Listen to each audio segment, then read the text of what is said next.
بسم الله الرحمن الرحيم إن الحمد لله نحمده ونستعينه ونستغفره ونعوذ بالله من شرور أنفسنا ومن سيئات أعمالنا من يهده الله فلا مضل له ومن يضلل فلا هادي له وأشهد أن لا إله إلا الله وحده لا شريك له وأشهد أن محمدا عبده ورسوله يا أيها الذين آمنوا اتقوا الله حق تقاته ولا تموتن إلا وأنتم مسلمون يا أيها الناس اتقوا ربكم الذي خلقكم من نفس واحدة وخلق منها زوجها وبث منهما رجالا كثيرا ونساء واتقوا الله الذي تساءلون به والأرحام إن الله كان عليكم رقيبا يا أيها الذين آمنوا اتقوا الله وقولوا قولا سديدا يصلح لكم أعمالكم ويغفر لكم ذنوبكم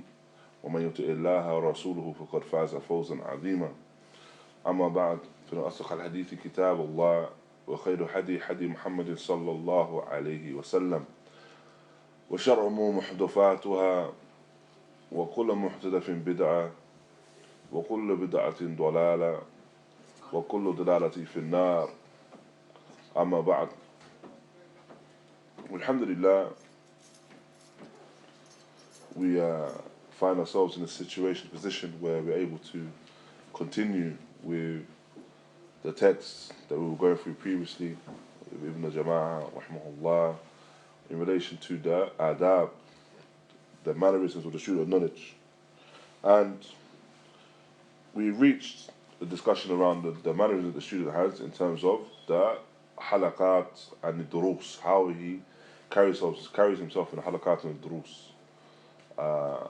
Just to double check, I believe we covered the first two.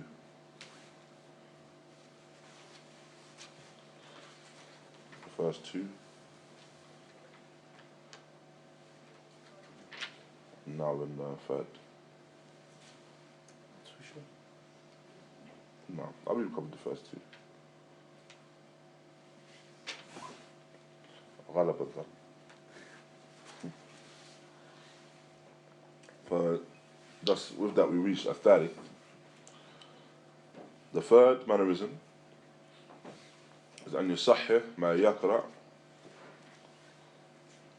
قبل أن حفظ وقبل حفظه تصحيحا متقنا.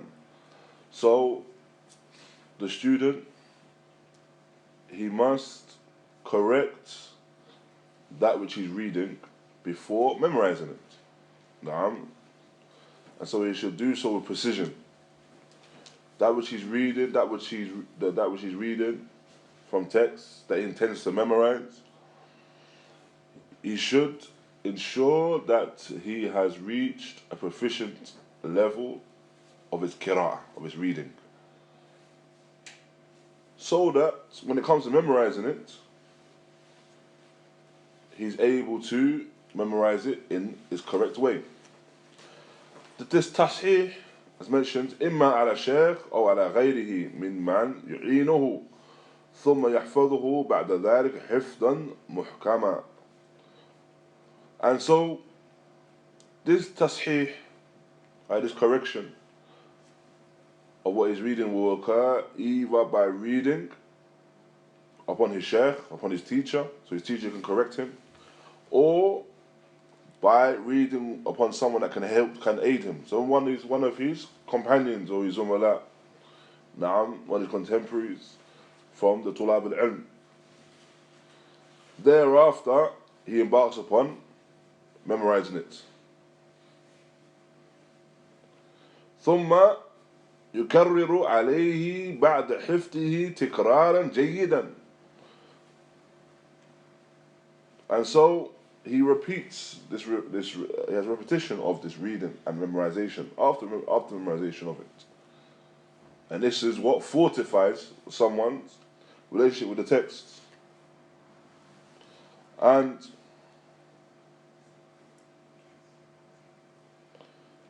it's a must, as he goes on to mention, وينبغي أن يحضر معه الدواء والقلم والسكين للتصحيح ويضبط ما يصحح لغة وإعرابا.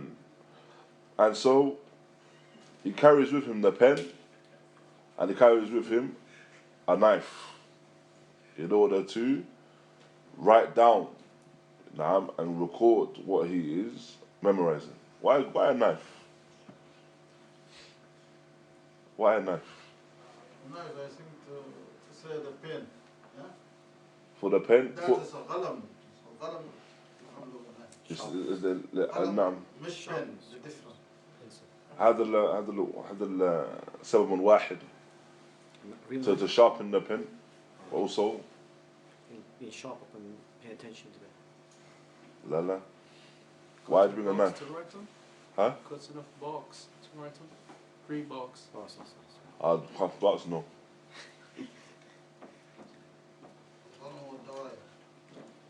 A qalam or the knife, the sakin, is also used to remove the ink. نعم. لتمحو الحبر, to remove the ink as well.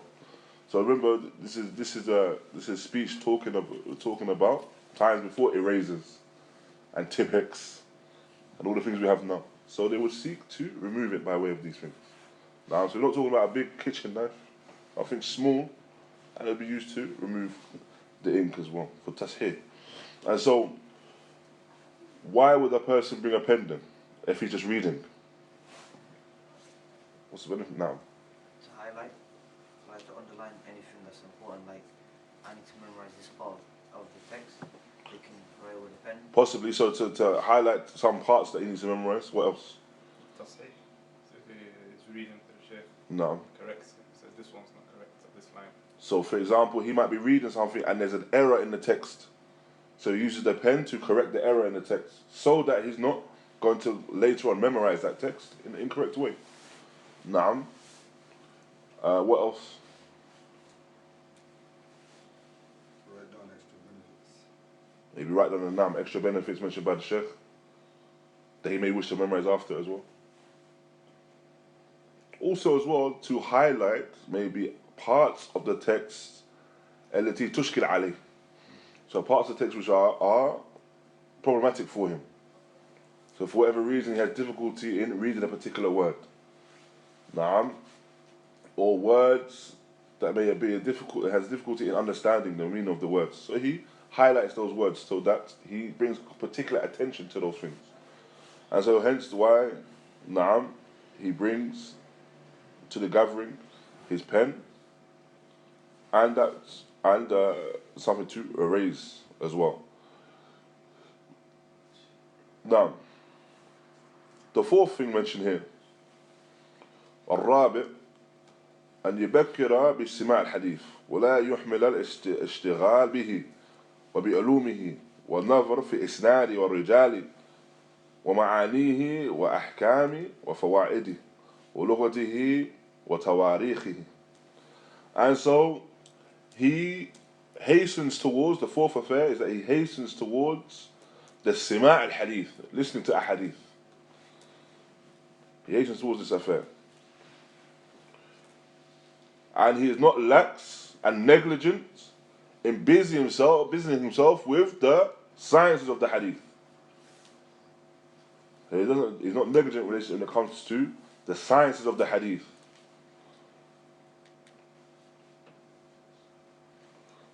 Naam. He's not, say that again please. So he's not negligent in relation to his studying and busying himself with the sciences of the hadith. Mustalah hadith or ulum al-hadith. And what is that referring to, ikhwan? What is our benefit of having science of hadith in the first place?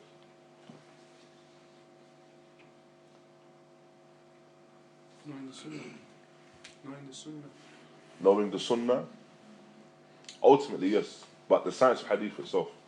Did he say himself? Naam. Science of hadith. We have the science of hadith to differentiate between that which is sahih min as-saqim. To differentiate between that which is authentic from what is weak. So we have the sciences and terminologies that come with it. Thereafter, he mentions as well, so the sciences as well as looking into, so this is something which is now specific, looking into the isnad. Na'am, it's looking into the chains of narration. And the rijal. And the men. So the chains of narration, this is clear. What is a chain of narration? As you said, it's weak or da'if, and the authentic hadith. But what is the chain itself though? Where does it go from where to where? Sahaba, and so on and so on. From the Prophet ﷺ, so, or the qa'il, whoever makes a statement, to? Sahaba. The author of the book. Nah, the musannif. So the author. So for example, if we're talking about the chain of narration in the Bukhari, the chain will go from Imam Bukhari all the way to the Prophet ﷺ. So it's from the, if we're talking about a hadith, then the chain is from the Nabi alayhi salatu wasalam all the way to the musannif, the one who records and has compiled these hadith. Now, when the one is busy himself with hadith, he will look into the chains and the strength of the chains. Now, because no doubt the strength of a chain is a condition for a hadith to be sahih. The chain has to be connected all the way from the Prophet ﷺ all the way up to the musannif. Now there cannot be a break. So, and what is it about the rijal of the hadith? The men was reliable, No. have good memory, and so on and so on. Now, the men in the hadith. So does this mean that we do not investigate the nisa? It's the rijal. Does it mean we don't investigate the women then? Rijal as in like, here does it mean Rijal as in like the men and the women? Kind of like No. in English we say mankind. Exactly. So what this is known as is taghlib. So it's mentioned the men, because it says ala wajh taghlib, and that is the majority. So, and this is something which is known in the Arabic language. If you were referring to 3 women, what pronoun would you use? 3 women. What pronoun? Hunna. Naam, hunna. If you're referring to 3 women and 1 man, do you say hunna as well? Hum. So the presence of the man, ya'ani, supersedes anything else in relation to the nisa. So when we're talking about the rijal, the men that I mentioned in the hadith, then referring to anyone that is in the chain of narration, whether it be rijal or nisa. Naam. And as the Prophet mentions, Allah khair, when we refer to talking about the rijal, we're talking about the ahwal of rijal. So the ahwal in relation to their adala. Naam. So their trustworthiness in terms of their deen, their uprightness in relation to their deen. Adala beginning with what, for example? Their trustworthiness beginning with what? The first thing for all else. They're Muslim. The Islam. Naam. Before all else, they're Islam. And then other things in relation to them being upright. Naam. The istiqamah in deen. That they're upright in their religion. That they're not liars. Naam. So they're not known as liars or those that are muttaham bil-kadhib. Naam. Those that are suspected to be liars as well. Suspected to be liars, referring to whom? What's the difference between a kadhab and muttaham bil-kadhib, for example? Kadhab is someone who's a liar.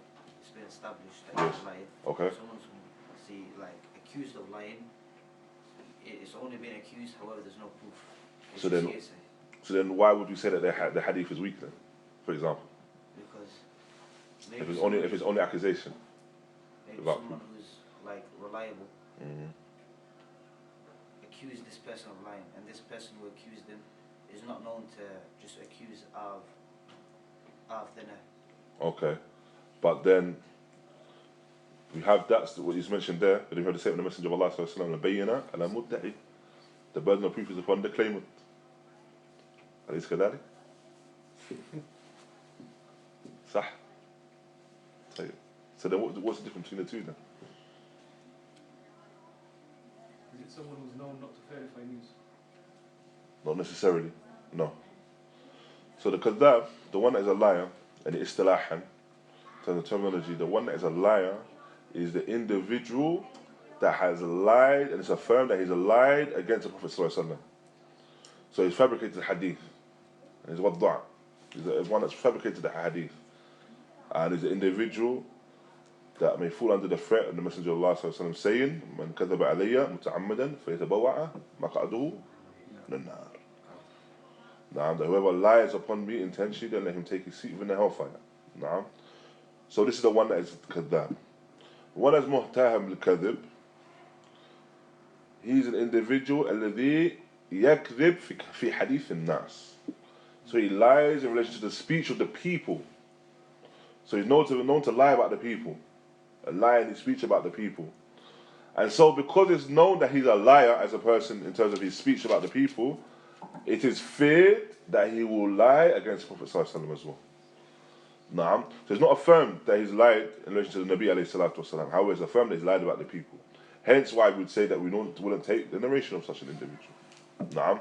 Because he is a liar in terms of the general understanding of a liar. So these are examples. So when we look at the ahwal al-rijal, likewise, the person busies himself with the ma'ani, and the meaning of that hadith. Naam. So he busies himself with the meanings of that hadith. And the ahkam, the rulings, and the fawaid, the benefits. And the lugha and the tawarikh. And these are all things that you find. When you look at the books of explanation of hadith, they come in a particular order. They usually find the explanation of a hadith in particular order. So you will have the matan of the hadith first and foremost. Naam, so it will say حدثنا فلان and fulan and fulan and fulan. طيب. Thereafter, you will have the mentioning of the tarikh usually. Naam, the takhrij rather. No, so you have the mention of the takhrij of the hadith. So the takhrij is referring to where this hadith can be found. Now, where do you find, in other books can this hadith be found? Thereafter, so that's the first thing, after the mention of the hadith itself, and its isnad. Secondly, you have the mentioning of the tarajum al-rijal, biographies of the rijal in the chain of narration. But these biographies are not long, elongated biographies. Now, rather, it will just be an additional amount of speech about the individual. Now, for example, it may mention that he's thiqa, that he's trustworthy. Now, or it may mention his name in full. For example, you see the chain of narration mentions Al-Zuhri. They'll mention Muhammad ibn Shihab. Now, so this is the biography. Thereafter, it will have the gharib al-hadith, what's referred to as the gharib al-hadith. So the first thing is, as you mentioned, tarikh. Second, takhrij, sorry. First thing is takhrij. Second is the men in the chain. The third are the wordings, the gharib al-hadith. Because you have specific wordings found in a hadith that need explanation.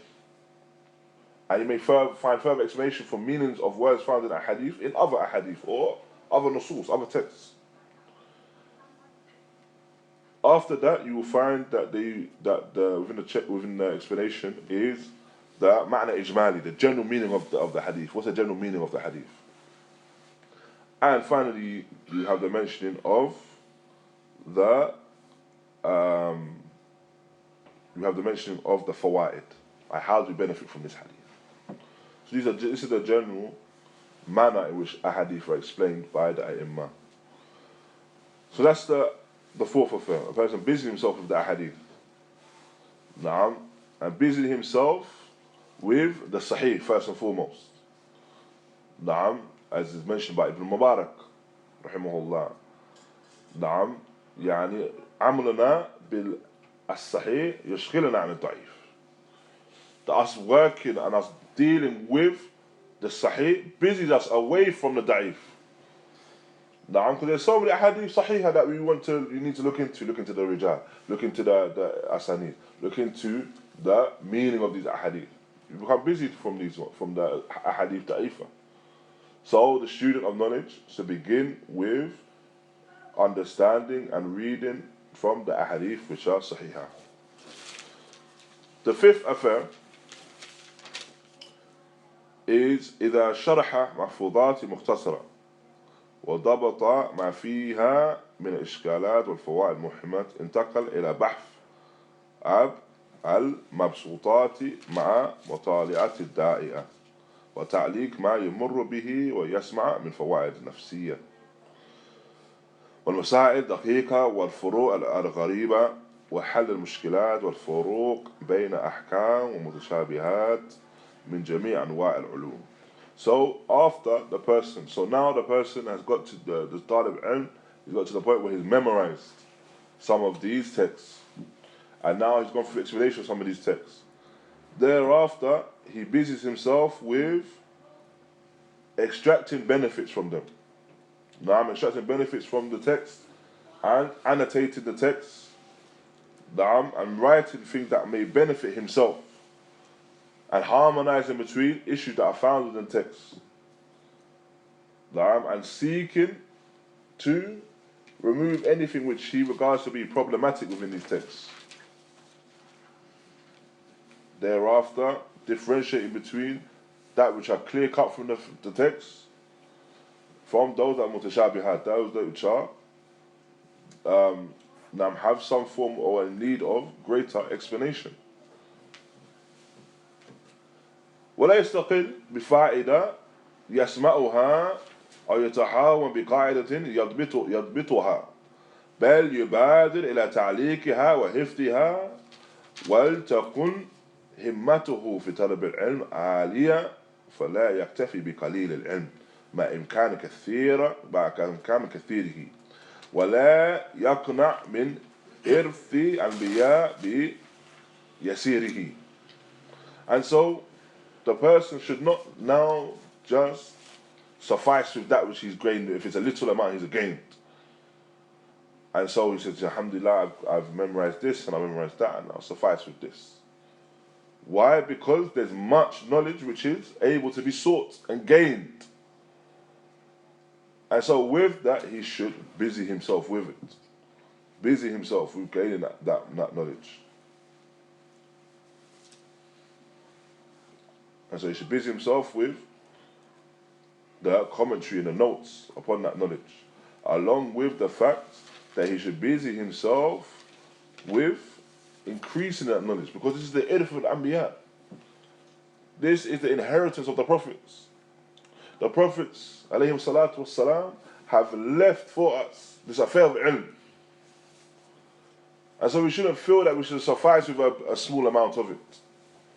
That I've gained a small amount of it, فَأَكْتَفِي بِذَلِكَ, I'll suffice with that. Rather, the individual seeks to continuously gain knowledge. Continuously gain knowledge. And to not rest on his laurels, and not become complacent with ilm. Continuously seek knowledge. Now, likewise, he has mulazama, so he attends the halaqah of his shaykh. He attends the gatherings of his shaykh, and he has mulazama. So mulazama referring to the fact that he's always finding himself in the gatherings, in the circles of his shaykh. Continuously he finds himself in the gatherings, in the circles of his shaykh. And he's always in the majalis, if it's possible for him to find himself in there. For indeed, this will not increase him except in good. This will not increase him except in good. The seventh, as mentioned, إذا حضر مجلس الشيخ سلم على حاضرين بصوت يسمع جميعهم وخص الشيخ بزيادة تحية وإكرام. And so, when the student enters upon the gathering, he spreads the salam amongst the tulab, making his voice heard. Thereafter as well, specifying, giving the salam to his shaykh, and with an increased amount of respect and nobility towards him. And likewise, this is the case of if he was to leave the gathering. He departs from the gathering, giving a salam, spreading the salams amongst the tulab, so that it can be heard. as well as specifying the salam for his sheikh. So he enters the gathering, gives a salam to the hadirin from the tulab al-ilm, as well as specifying the salam for his sheikh and then departing. And likewise, if he attends, if he comes into the gathering. The eighth, and this is all of these are bil ikhtisar shadid. The eighth is the last one we'll stop on for today, inshallah. أن يتأدب مع الحاضرين مجلس الشيخ. That he has good mannerisms with those that have, or those that are found within the gatherings of the sheikh. He has good adab with them. And he deals with them with ihtiram. His treatment of them is with respect. He has ihtiram for the majlis, he has ihtiram for the gathering itself, and ihtiram for his companions and his contemporaries amongst the tulab al-ilm. And likewise, no doubt, he has ihtiram for those that are elder than him from the tulab al-ilm.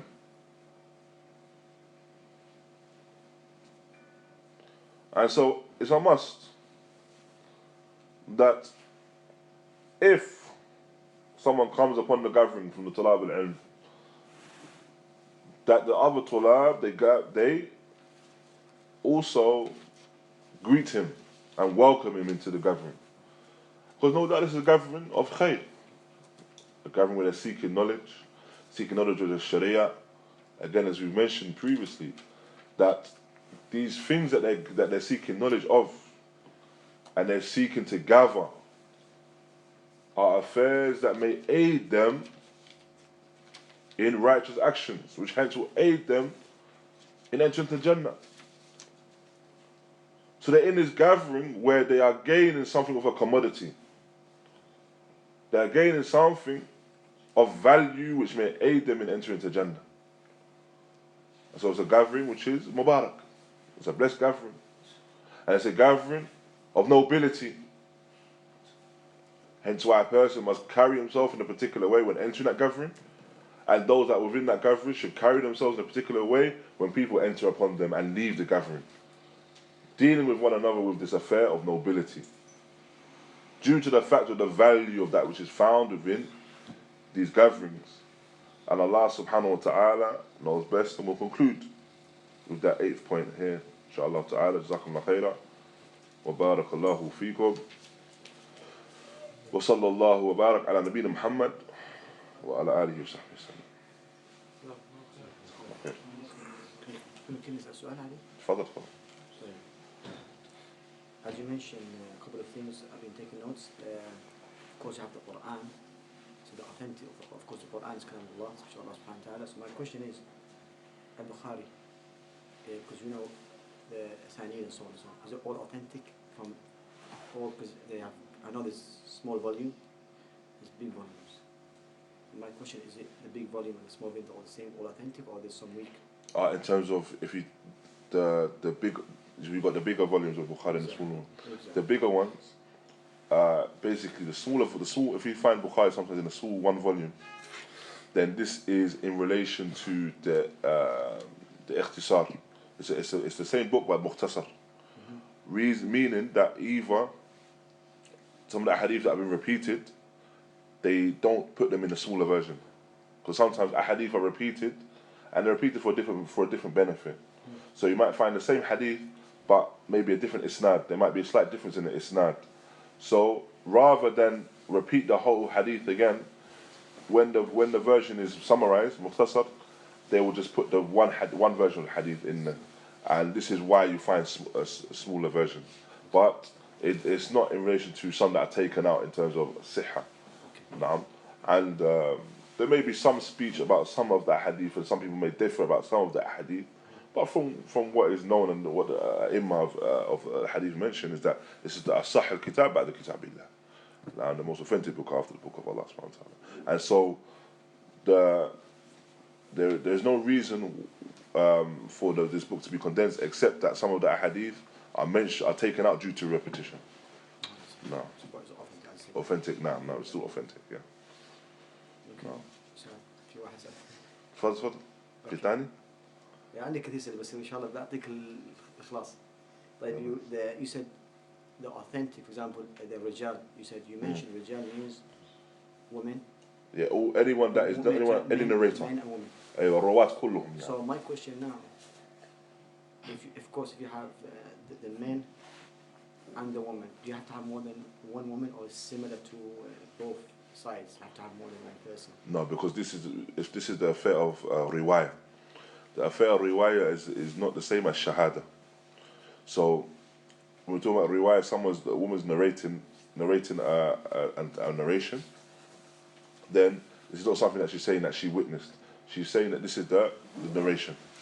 Naam. This narration is taken and transmitted as any other. So it suffices with one. Similar to No. the men. No. Because if someone else says that this was narrated to them, it's accepted that this is narrated from them. Wallah. And last question. Fadal. This question I've been curious about this question. As you said, the manner of, because we're studying the manner of seeking knowledge. So the question is, if you are attending a gathering of just friends, they are sitting down in the Masjid, is it suffice to give salam to all of them, or do you have to shake every single person's hand, or is it a bit out? I don't know this kind of rule, if you don't mind. Allah subhanahu wa ta'ala knows best. It's something I want to. The same way you have the question, I have the question. Because I want to Let's try with that, yeah. look at the masala myself. The salam is enough for all of them.